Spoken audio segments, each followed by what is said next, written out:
जय हिंद मित्रों, आप सभी का स्वागत है। उम्मीद करता हूं कि आप सभी अच्छे होंगे और अच्छे से तैयारी कर रहे होंगे। यदि आप भी अपनी तैयारी को और भी बेहतर बनाना चाहते हैं तो आज ही जुड़ें टारगेट विद सुनील से। मित्रों, हम सभी आदिकाल के प्रश्नों को देख रहे हैं। यह आदिकाल पर 6वीं महत्वपूर्ण क्लास है। इसमें जितने भी प्रश्न सम्मिलित किए गए हैं सभी परीक्षा के लिए बहुत ही महत्वपूर्ण हैं। मित्रों, इस प्रश्नोत्तरी को पूरे अंत तक देखिए और इसमें एक एक प्रश्न जो है परीक्षा के लिए रामबाण सिद्ध हो सकते हैं।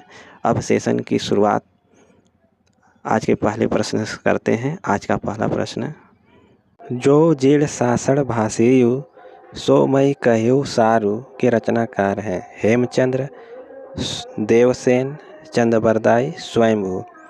इस पंक्ति के रचनाकार हैं देवसेन। प्रश्न 177, जाहि मन पवन न संचरई रवि शशि नाही पवेश ताहि बट चित विषाम करूं सरेहे कही उवेश। इस पंक्ति के रचनाकार कौन है? विकल्प क लुइपा, कण्हपा, कुक्कुरिपा, सरहपा। तो इस पंक्ति के रचनाकार हैं सरहपा।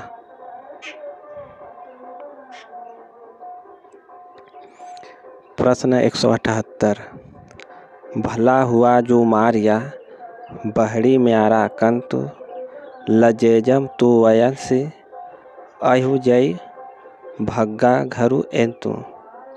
अपभ्रंश की यह रचना किस पंक्ति की है? देवसेन, हेमचंद्र, वररुचि या श्रीधर की है? अपभ्रंश की यह पंक्ति हेमचंद्र की है। प्रश्न 179, एक नार ने अचरज किया सांप मार पिंजरे में दिया। काव्य पंक्ति के रचयिता हैं चंद कवि, केदार कवि, भारतेंदु या खुसरो हैं। तो यह जो पंक्ति है खुसरो की है।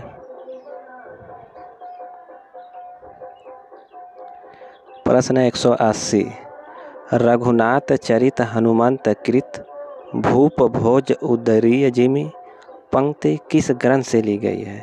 परमाल रासों से, पृथ्वीराज रासों से, बीसल देव रासों से, रामचरित मानस से। तो यह जो पंक्ति है पृथ्वीराज रासों से लिया गया है। प्रश्न 181, असंगत का चयन कीजिए। मित्रों, इसमें एक असंगत है और 3 संगत विकल्प है, तो हमें असंगत का चयन करना है। अपभ्रंश व्याकरण जोएंदु, पाउम चरियु स्वयंभू, पाहुड़ दोहा मुनिराम सिंह, प्राकृत पैंगलम लक्ष्मीधर। तो इसमें असंगत है विकल्प का अपभ्रंश व्याकरण जोएंदु। अन्य 3 विकल्प संगत हैं।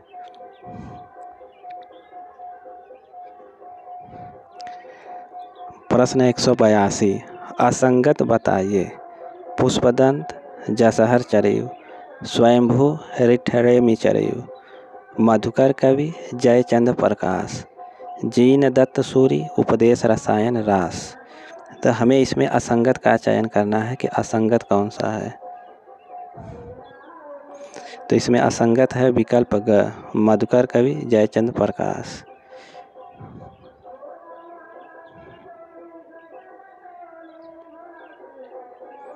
असंगत का चयन कीजिए।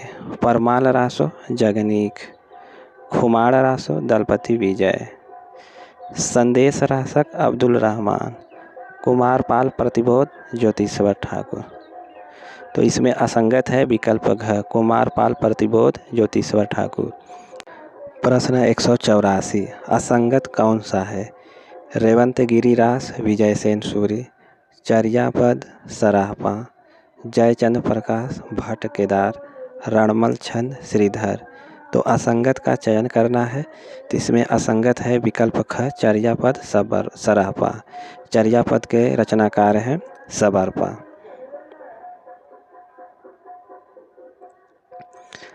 आदिकाल को अत्यधिक विरोधों एवं व्याघातों का युग कहने वाले इतिहासकार हैं हजारी प्रसाद द्विवेदी, राम कुमार वर्मा, धीरेन्द्र वर्मा, डॉक्टर बच्चन सिंह।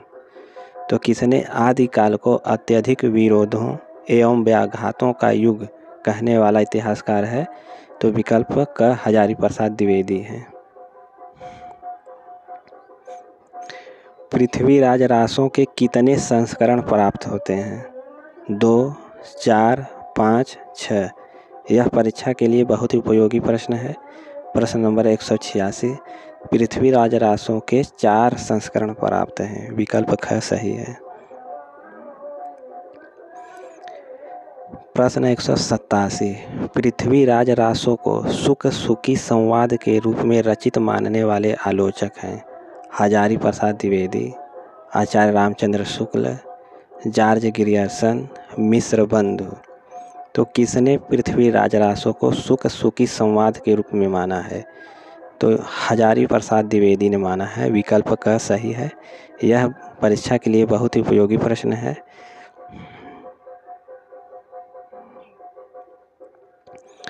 प्रश्न 188। बीसल देव रासों का 12 मासा विरह वर्णन किस मास से प्रारंभ होता है? मित्रों, यह परीक्षा के लिए बहुत इम्पोर्टेंट प्रश्न है जो आगामी परीक्षा में आने की संभावना है। आषाढ़, वैशाख, श्रावण, कार्तिक माह। तो बीसल देव रासों का जो 12 मासा है वह कार्तिक माह से प्रारंभ होता है। प्रश्न 189। बीसल देव रासों की रचना नरपति नाल ने कब की थी? संवत 1222, संवत 1252, संवत 1213, संवत 1155। तो बीसल देव रासों की रचना नरपति नाल ने संवत 1212 में की थी, अर्थात विकल्प का सही है।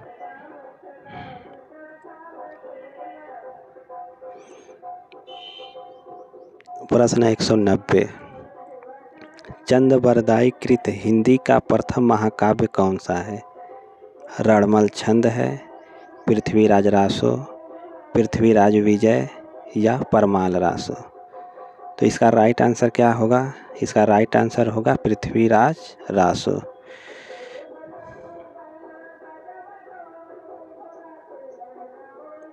प्रश्न 191। ग्रियर्सन के अनुसार आदिकाल की अवधि क्या है? 763 ईस्वी से 1400 ईस्वी तक, 800 ईस्वी से 1400 ईस्वी तक, 700 ईस्वी से 1300 ईस्वी तक, 743 ईस्वी से 1400 ईस्वी तक। तो जॉर्ज ग्रियर्सन के अनुसार आदिकाल की जो अवधि है वह 700 ईस्वी से 1300 ईस्वी है, अर्थात विकल्प ग सही है। प्रश्न 192। डॉक्टर रामकुमार वर्मा ने संधि काल के अंतर्गत किस साहित्य का विवेचन किया है? विकल्प क नाथ साहित्य, ख लौकिक साहित्य, ग जैन साहित्य, घ सिद्ध व जैन साहित्य। तो इसका राइट आंसर होगा सिद्ध व जैन साहित्य। प्रश्न 193। किस विद्वान ने अपने इतिहास ग्रंथ में अपभ्रंश साहित्य को हिंदी साहित्य से अलग मानकर उसे पूर्व पीठिका के रूप में सम्मिलित किया है? रामकुमार वर्मा, आचार्य रामचंद्र शुक्ल, मिश्र बंधु, शिव सिंह सेंगर। तो इसका राइट आंसर होगा विकल्प ख आचार्य रामचंद्र शुक्ल ने।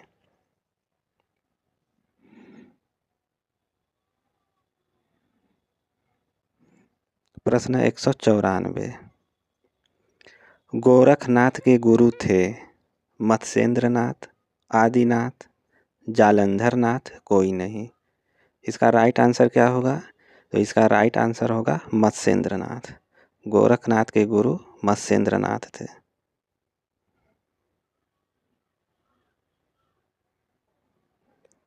एक 195। निम्नलिखित रचनाओं को सही क्रम में रखिए। परमाल रासो, पृथ्वीराज रासो, बीसल देव रासो, खुमाड़ रासो। ख बीसल देव रासो, पृथ्वीराज रासो, खुमाड़ रासो, परमाल रासो। ग खुमाड़ रासो, बीसल देव रासो, पृथ्वीराज रासो, परमाल रासो। घ पृथ्वीराज रासो, परमाल रासो, खुमाड़ रासो, बीसल देव रासो। तो सही क्रम है विकल्प ख, बीसल देव रासो, पृथ्वीराज रासो, खुमाड़ रासो, परमाल रासो। प्रश्न 196। पुस्तक जलहड़ हथ दई चली गज्जन नृपकाज पंक्ति किससे संबंधित है? आलाखंड, हमीर रासो, बीसल देव रासो, पृथ्वीराज रासो से। तो यह पंक्तियां किससे संबंधित है? यह जो पंक्ति है पृथ्वीराज रासो से संबंधित है। प्रश्न 197। परमाल रासो का प्रकाशन चार्ल्स इलियट ने किस वर्ष कराया? 1865 ईस्वी, 1965 ईस्वी, 1866 ईस्वी, 1856 ईस्वी। परमाल रासो का प्रकाशन चार्ल्स इलियट ने 1865 ईस्वी में कराया था।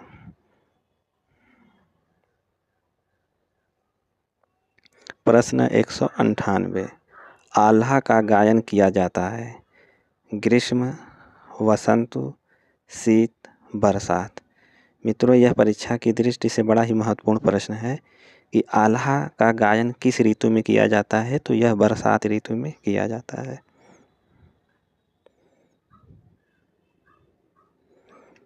प्रश्न संख्या 199। आल्हखंड के रचयिता जगनीक किस राजा के आश्रित थे? जयचंद, परमार्दिदेव, पृथ्वीराज, जयसिंह। तो जगनीक जो है वह परमार्दिदेव के आश्रित कवि थे।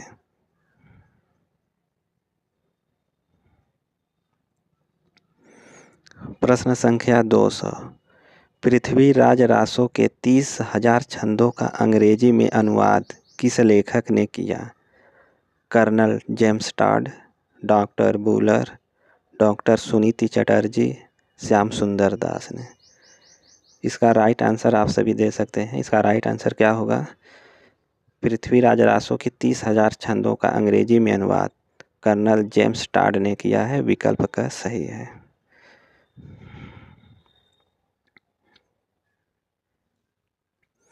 प्रश्न संख्या 201। पृथ्वीराज रासो को अप्रमाणित मानने वाले विद्वान हैं? श्याम सुंदर दास, कर्नल टॉड, रामचंद्र शुक्ल, मिश्र बंधु। पृथ्वीराज रासो को किसने अप्रमाणित माना है? तो आचार्य रामचंद्र शुक्ल ने माना है।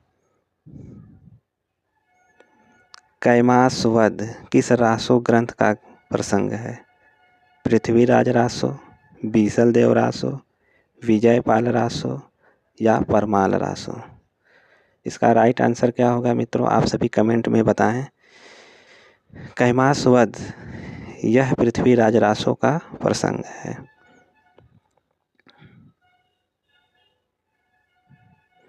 प्रश्न संख्या 203।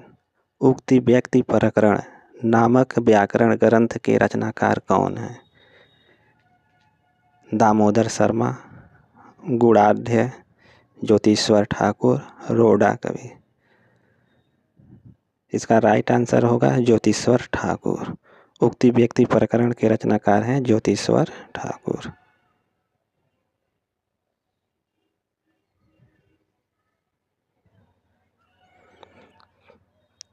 किस ग्रंथ से बनारस और आसपास के संस्कृति और भाषा आदि पर अच्छा प्रकाश पड़ता है और उस युग के काव्य रूपों के संबंध में भी थोड़ी बहुत जानकारी मिलती है? उक्ति व्यक्ति प्रकरण, वर्ण रत्नाकर, कीर्तिलता या राहुल वेल। तो इसका राइट आंसर होगा विकल्प का उक्ति व्यक्ति प्रकरण।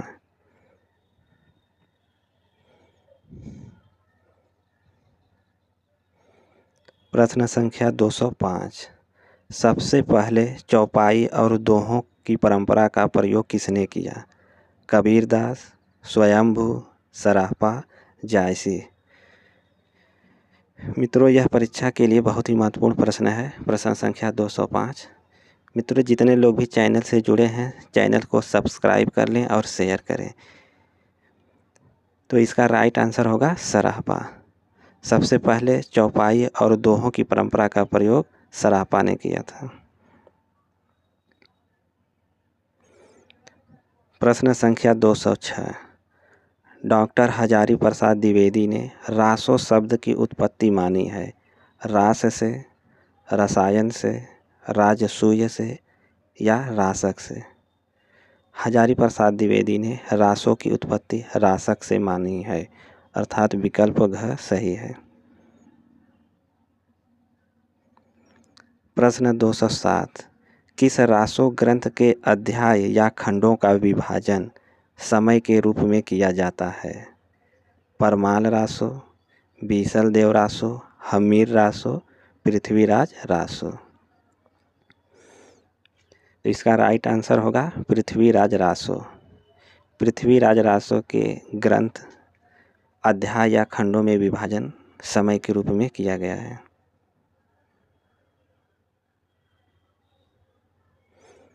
प्रश्न संख्या 208। बौद्ध गान ओ दोहा किनकी रचनाओं का संग्रह ग्रंथ है? सिद्धों की, नाथों की, जैनों की या संतों की?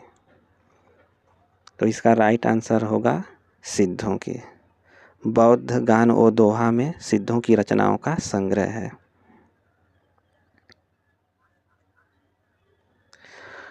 आदिकाल में किस कवि को अभिमान मेरु की संज्ञा दी गई है? स्वयंभू को, पुष्पदंत को, धनपाल को, राम सिंह को।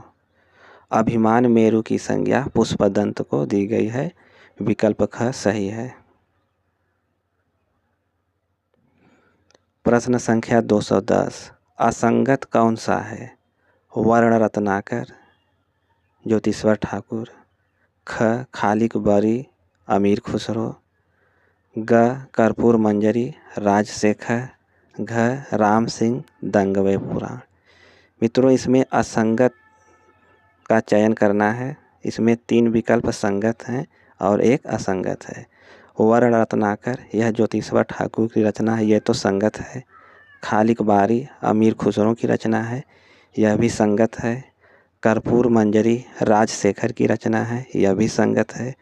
राम सिंह दंगवे पुराण यह असंगत है, अर्थात विकल्प घ सही है। दंगवे पुराण के रचनाकार भीम कवि हैं। प्रश्न संख्या 211। आध्यात्मिक रंग के चश्मे आजकल बहुत सस्ते हो गए हैं, यह उक्ति शुक्ल जी ने किसके विषय में कहा है? गीत गोविंद या रामचरितमानस, पद्मावत या विद्यापति पदावली? तो आचार्य रामचंद्र शुक्ल ने यह पंक्तियां जो है विद्यापति पदावली के संबंध में कहा है।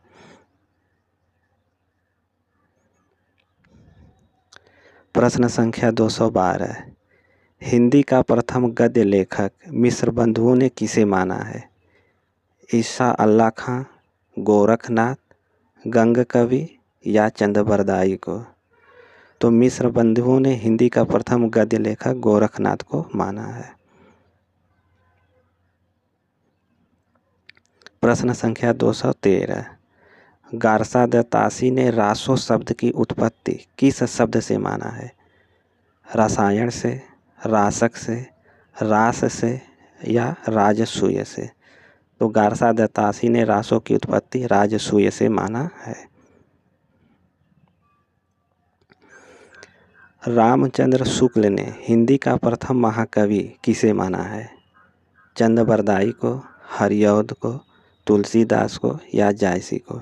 मित्रों, यह जो प्रश्न 214 है परीक्षा की दृष्टि से बहुत ही महत्वपूर्ण है। तो इसका राइट आंसर होगा चंदबरदाई। आचार्य रामचंद्र शुक्ल ने हिंदी का प्रथम महाकवि चंदबरदाई को माना है। प्रश्न संख्या 215। खुमार रासों की रचना किस साहित्यकार ने की थी?